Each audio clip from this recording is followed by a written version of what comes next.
NSJT.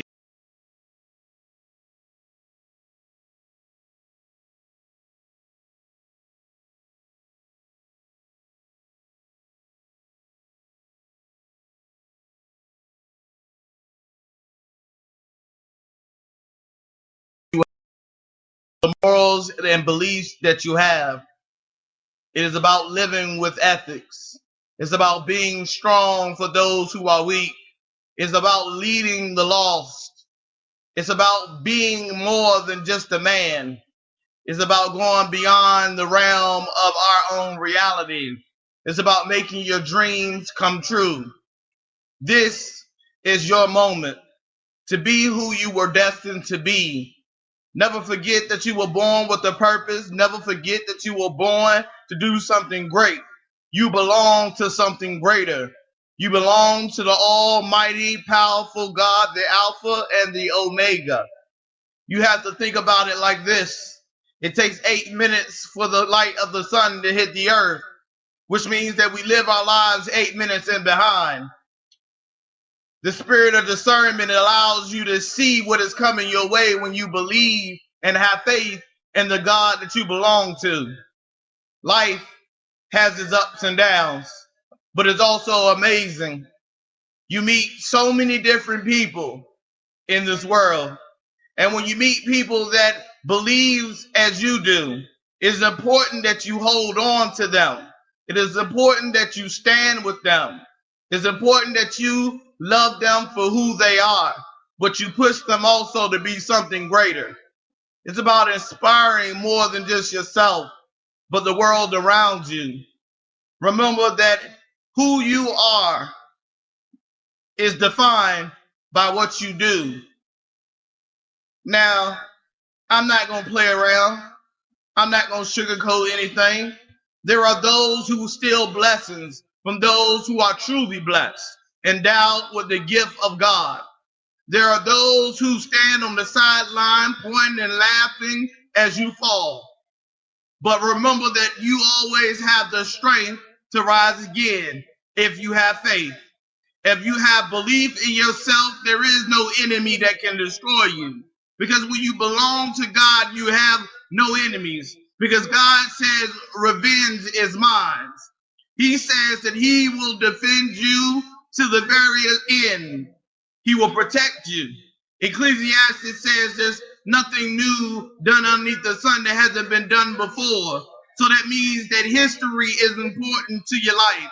You must remember what our ancestors have gone through, what our forefathers has gone through, how much they had to do to get us to this point. When we look at technology and we look at the world, we have to remember that when the world started out, they was just living off of the land in the midst of the land.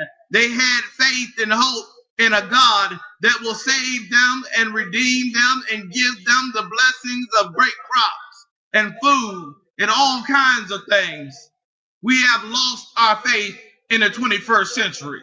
In the 21st century, I don't see anybody dropping down to their knees in a time of crisis. We have to remember that God is not a maid cleaning up our mistakes, but God is a master. We have to choose the right path.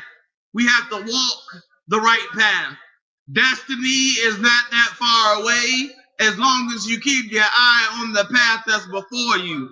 As I said before, when you believe in God, there is no such thing as free will because you choose what is right. That's how you align yourself with God, by doing the right things. It is called being righteous. It's called being a servant of God.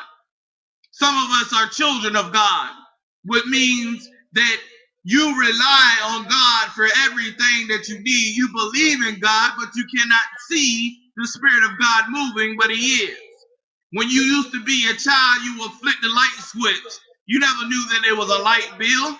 You used to leave the front door open and let the air conditioner out. You never knew that there was a bill for that. You never knew there was a bill for the food and the clothes that you put on your back, but you were taken care of.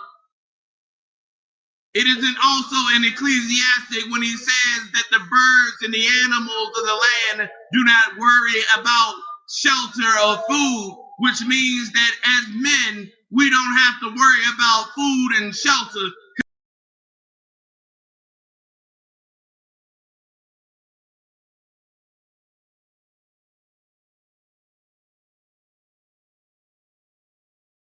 There's no hope for me to have a good life. But God said to me, you will never be homeless. You'll never be without. Stand with me. And I took that to heart, and I can tell you truly that I've never been homeless. There have been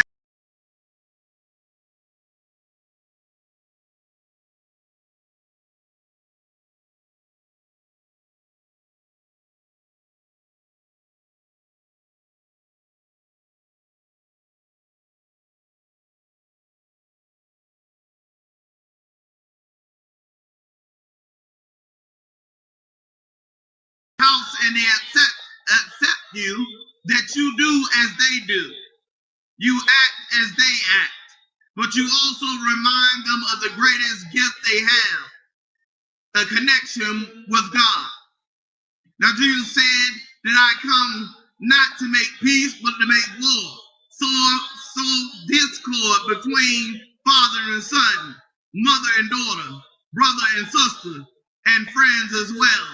So you have to understand that not all of us is walking in the path of God. Not all of us are doing God's will. So we have to remain focused on the task at hand. You know who God is. I hear people say that God is mysterious. Well, if God is mysterious, then he can't hear your prayer. God speaks the same language you speak. God is the almighty and powerful God.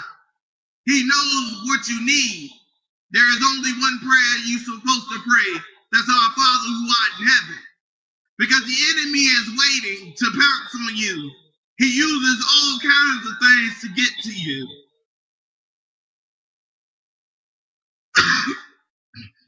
Whether it's your family, whether it's your friends, or whether it's you.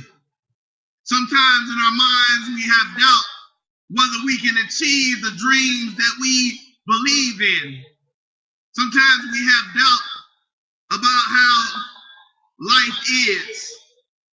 We look at the reality of the world and sometimes we feel as if our trying is for nothing.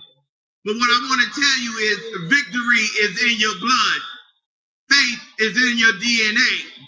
You belong to something greater. There is nothing on the face of this earth that can destroy you but you. He who has not created you cannot destroy you, which means that no man can take your life, that no man can take your joy, that no man can take away from you what God has given you unless you surrender yourself. There's so many people in this world surrendering themselves because they believe that if they surrender themselves, that they will get ahead. But God does not ask you to sacrifice yourself, not for love, not for peace, not for faith, not for anything, because those are your birthrights. I remember asking my sister, who is a devout Christian, what do you believe your birthright is under Christianity? And she couldn't answer. But I'm going to answer for her today. Love is a birthright and not a gift of the popular. Every chapter of the Bible points out to those who are outcasts.